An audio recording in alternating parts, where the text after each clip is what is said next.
ਜ਼ਿੰਦਾਬਾਦ ਟੀਵੀ ਦੇ ਸਾਰੇ ਦਰਸ਼ਕਾਂ ਨੂੰ ਮੇਰੇ ਵੱਲੋਂ ਜਾਣੀ ਕਿ ਮੇਜਰ ਸਿੰਘ ਚੱਕ ਸਾਬੂ ਵੱਲੋਂ ਪਿਆਰ ਸਤਿਕਾਰ ਭਰੀ ਸਤਿ ਸ੍ਰੀ ਅਕਾਲ ਕਬੂਲ ਕਰਿਓ। ਅੱਜ ਮੇਰੇ ਸਟੂਡੀਓ ਦੇ ਵਿੱਚ ਪੰਕਜ आहूजा ਜੀ ਰੀਅਲ ਸਟੇਟ ਮਾਰਕੀਟ ਤੋਂ ਸਾਡੇ ਕੋਲ ਆਏ ਹੋਏ ਨੇ। ਆਜੋ ਪਹਿਲਾਂ ਉਹਨਾਂ ਨਾਲ ਕਰਦੇ ਹਾਂ ਜੋ ਅੱਜ ਰੀਅਲ ਸਟੇਟ ਦੇ ਵਿੱਚ ਜਿਹੜੀ ਉਥਲ ਫੁਥਲ ਹੋ ਰਹੀ ਆ, ਖਾਸ ਕਰਕੇ ਅੰਟਾਰੀਓ ਦੀ ਜਾਂ ਸਾਡੇ ਕੈਨੇਡਾ ਦੀ ਗੱਲਬਾत ਚੱਲ ਰਹੀ ਆ, ਇਸ ਦੇ बाबत ਗੱਲਬਾत करते हैं। आजो पहला उनका वेलकम करते हैं तो पंकज जी से बात करते हैं। पंकज जी थोड़ा स्टूडियो में स्वागत है। थैंक यू मेजर साहब, थैंक यू वेरी मच। और सत श्री अकाल, और आपके सारे सुनने वालों को, जिंदाबाद रेडियो के सारे सुनने वालों को मेरी सत श्री अकाल, नमस्कार और आदाब। Thank you so much Pankaj ji. और सुनाओ, ठीक है? बिल्कुल बढ़िया जी, थैंक यू। बाहर अभी जो मौसम है वो बहुत ठंडा हुआ है जी, ते मार्केट बहुत गर्म हो गई है जी। अपनी जो स्पेशली रियल एस्टेट की मार्केट है जी। ते आपको कॉल की और मैंने भी थिंक किया भाई आपको कॉल करते हैं तो जिंदाबाद टीवी के जिन्ने साडे दर्शक आ उन्होंने भी थोड़ा जिहा दसीए भी जो अज रियल एस्टेट के जो हालात आ उच्चे थले उत्ते थले चल रहा ते अज थोड़ा जिहा आपकी जो नज़र है, आपका भी क्यों, पहले तो रियल एस्टेट में आपका कितना अरसा हो गया आपको इस काम में, थोड़ा जो बहुत दसें। जी मेजर साहब, मेरे को रियल एस्टेट करते हुए आज की डेट में तकरीबन 4 से 5 साल हो चुके हैं। ठीक है जी। और मैंने इस इंडस्ट्री में पिछले 4-5 साल में जो आप ये उथल पुथल कह रहे हो, ये उतार चढ़ाव है, ये थोड़ा बहुत देखा है। तो मैं इसके बारे में डेफिनेटली आपके दर्शक जो हैं उनको मैं थोड़ा सा ये बताना चाहूँगा कि ये मार्केट जो है ये एक इमिग्रेंट बेस्ड मार्केट है, बिल्कुल, जिसमें कि a lot of new immigrants are coming to Canada on a daily basis, right. और जहाँ तक गवर्नमेंट ऑफ कनाडा है उन्होंने बोला हुआ है कि जी अगले 2 से 3 साल के अंदर 1 मिलियन इमिग्रेंट्स लेकर के आना है। तो ये जो मार्केट में अभी थोड़ा बहुत ऊपर नीचे जो चल रहा है, दैट्स ओनली बिकॉज के इन्फ्लेशन जो है वो आज की रेट में इतना हाई हो गया था कि बैंक ऑफ कनाडा को वो रेट को कंट्रोल करने के लिए अपने थोड़े से इंटरेस्ट बढ़ाने पड़े हैं, जिसकी वजह से मार्केट अभी हल्की सी कूल डाउन है। बट आने वाले टाइम में ये प्राइसेस जो हैं ये मार्केट में ऊपर ही जाने हैं, क्योंकि इतना लोग आने वाला है, रहने के लिए जगह चाहिए, तो ऑब्वियसली जब जगह चाहिए लोग घर खरीदेंगे तो प्राइसेस अपने आप ही बढ़ेंगे। बिल्कुल सही। मेजर साहब, आज की डेट में जो बायर्स हैं, हाँ जी, ये उनके लिए बहुत बढ़िया टाइम है। ठीक है जी। आप पूछिए क्यों? क्योंकि ये आप अगर पिछले 1 साल पहले अगर आप रेट्स देखेंगे, जिस तरीके से मार्केट थी उस टाइम पे सेलर्स के लिए एक बहुत अच्छा टाइम था, क्योंकि उनको जो प्राइस चाहिए था उससे भी ज्यादा प्राइस मिल रहा था जो वो बिलीव ही नहीं कर पा रहे थे। उस टाइम पे बायर्स के लिए घर खरीदना थोड़ा सा मुश्किल हो गया था। बिल्कुल जी। आज की डेट में जब बैंक ऑफ कनाडा में रेट ऑफ इंटरेस्ट इंक्रीज किए हैं, जो वो पॉलिसी में चेंजेस कर रहे हैं, जिसकी वजह से रेट्स थोड़े से जो हैं वो स्टेबल हो रहे हैं। ये रेट्स जो हैं, ये आप रेट्स देखेंगे तो ये बहुत अच्छे रेट्स हैं जो बायर के लिए खरीदने के लिए बहुत ही अच्छा टाइम है। फर्स्ट टाइम होम बायर्स के लिए स्पेशली जो है ये बहुत अच्छा टाइम है। क्यों? क्योंकि फर्स्ट टाइम होम बायर्स जो हैं वो किसी और की मॉर्गेज पे कर रहे हैं अभी आज की डेट में। जो वो जो रेंट है वो इतना हाई हो चुका है कि रेंट पे करने से अच्छा तो आप अपना घर खरीद लो। लेकिन एक चीज जो है वो लोगों को ये समझने की जरूरत है कि आप अगर घर लेना चाहते हैं, आप रेंट पे रह रहे हैं, मॉर्गेज रेंट पे कर रहे हैं, किसी और का मॉर्गेज पे कर रहे हैं, लोग कहते हैं कि जी आप जो है वो अपना घर खरीद लो। मैं भी ये कहता हूं कि आपको अपना घर खरीदना चाहिए, लेकिन आप ये जरूर देखिए कि क्या आपकी पॉकेट अलाउ करती है आपको घर खरीदने के लिए। That's most important, सबसे इम्पोर्टेंट। बहुत लोग कहते हैं कि अरे यार आप रेंट पे कर रहे हो, आप उससे अच्छा तो घर खरीद लो। बिल्कुल खरीदो घर, बिल्कुल। लेकिन अगर आप घर खरीद रहे हो तो उसके लिए आप सबसे पहले एक रियल एस्टेट एजेंट से या मॉर्गेज एजेंट से आप ये जानने की कोशिश करो कि क्या आपकी इनकम आपको अलाउ करती है घर खरीदने का। फिर आप ये देखें कि वो जो मॉर्गेज आपकी बनेगी वो आपके लिए अफोर्डेबल है पे करने के लिए। अगर है तो I think this is the time for you to go head and buy the house. पर मेरे हिसाब से पहले तो एक ना किसी ने भी भाई बहन किसी ने भी घर लेना है, पहले तो उसके पास एक इतना अच्छा रियल्टर होना चाहिए जो ऑनेस्टली होना चाहिए, है ना।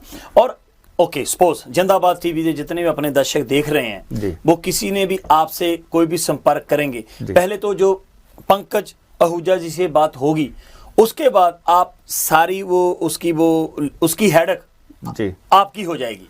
बिल्कुल जी। मॉर्गेज बिल्कुल आपकी हेडेक, जब भी कोई भी गलबात होगी वो आपसे पहले संपर्क, आप उसको और 101% अच्छे और सही गाइड करेंगे। बिल्कुल, मेरा मानना ये है कि अगर मैं एक्चुअली सिर्फ क्लाइंट बनाने में रिलेशनशिप में वो नहीं रखता, मुझे क्लाइंट से ज्यादा एक relationship banana, that's very most important, बहुत इंपॉर्टेंट चीज है। क्योंकि क्लाइंट तो अगर मैंने आज बना दिया, मैंने घर बिकवा दिया, अगला बंदा मेरी सर्विसेज से खुश ही नहीं है, तो वो नेक्स्ट टाइम मेरे पास नहीं आएगा। बिल्कुल सही, ठीक है। तो मेरे लिए जो है वो एक रिलेशनशिप बहुत इंपॉर्टेंट है। इसलिए मेरे को कोई भी कॉल करता है तो मैं उनकी सारी नीड्स को अंडरस्टैंड करता हूँ and then I start working towards those needs. चाहे वो मॉर्गेज की रिक्वायरमेंट है, चाहे वो आपके लिए लॉयर की रिक्वायरमेंट है, चाहे आपकी जो भी रिक्वायरमेंट है related to a real estate, I will take care of that need. I am a one-stop shop for you. I can say that. That's good. Okay? I can take care of all your requirements, and I will give you a genuine feedback as to what you should and should not be doing while buying real estate. That's good. Very good. Very good. बहुत ही अच्छा। Okay. अभी थोड़ा सा अभी घर का जो interest rate है बैंक ऑफ कनाडा ने थोड़ा सा हाई किया हुआ है। अभी आपने जैसे बोला है, अभी कोई नया जो भी अपना इधर आता है, इमिग्रेंट को भी आता है, उसके लिए घर लेना इजी है।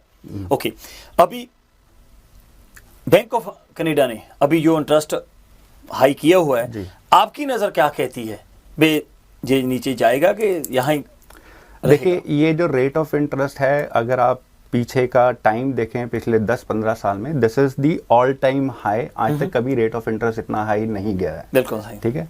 और इसका रीजन सिर्फ इतना है क्योंकि इन्फ्लेशन जो 8 महीने 10 महीने पहले जो इन्फ्लेशन इतना हाई 8.1% पे पहुंच गया था, अगर आप वो देखेंगे तो पिछले 10 साल की हिस्ट्री में इन्फ्लेशन कभी इतना हाई नहीं गया। सही बात है। उस इन्फ्लेशन को कंट्रोल करने के लिए बैंक ऑफ कनाडा जो है, they are taking various steps in which interest rate hike is one of them. ठीक है। जिसकी वजह से आज की डेट में लोगों की बाइंग कैपेसिटी जो है वो कम हो रही है। इसी वजह से जो है वो मार्केट में प्राइसेस थोड़े से कूल डाउन हो रहे हैं। But this situation is not going to be there forever. ये सिचुएशन जो है, ये बैंक ऑफ कनाडा हमेशा इतना हाई रेट ऑफ इंटरेस्ट नहीं रख सकता, क्योंकि अदरवाइज लोगों के लिए घर लेना मुश्किल हो जाएगा। You are right. इसलिए ये over a period of time, once the inflation is under control, एक बार ये वापस अपने 2-3% रेट पे वापस आ जाएगा। उसके बाद bank of Canada will again start to slowly and steadily they will start reducing the interest rate again. Pankaj ji, पहला तो आप स्टूडियो में आए हैं, तो मैं आपका बहुत दिल से, गहराई से आपका वेलकम करता हूं, थैंक यू भी करता हूं। अभी आपसे नेक्स्ट हफ्तावारी प्रोग्राम में आपसे बात होती रहेगी, आपको कॉल करेंगे, और जिंदाबाद टीवी के जितने भी हमारे व्यूअर हैं, दर्शक हैं, वो आपकी आपके स्वभावों का फायदा उठाएंगे, है ना? क्यों, मेरी थोड़ा जब हिंदी भी मेरी इतनी अच्छी भी नहीं है तो चलो मैं खच खुच के मैच प्रोग्राम कर भी रहा हूँ, पर मैं thank you very much. Pankaj ji, मैं ना जाते जाते आपसे थोड़ा सा, आप किस रियल से काम करते हैं और आपका नंबर, आपका प्रॉपर नेम प्लीज डिलीवर कर दो। जी, thank you very much. In fact आपने मुझे इनवाइट किया है इनविटेशन के लिए, thank you very much. Thank you sir. और मैं Remax Realty One real estate के साथ हूँ, और मेरा नंबर, अगर आपके दर्शक मुझे अप्रोच करना चाहते हैं तो मुझे 647-502-8059 पे कॉल कर सकते हैं। मैं नंबर एक बार दोबारा रिपीट कर देता हूँ। 100%। 647-502-8059। Thank you so much Pankaj.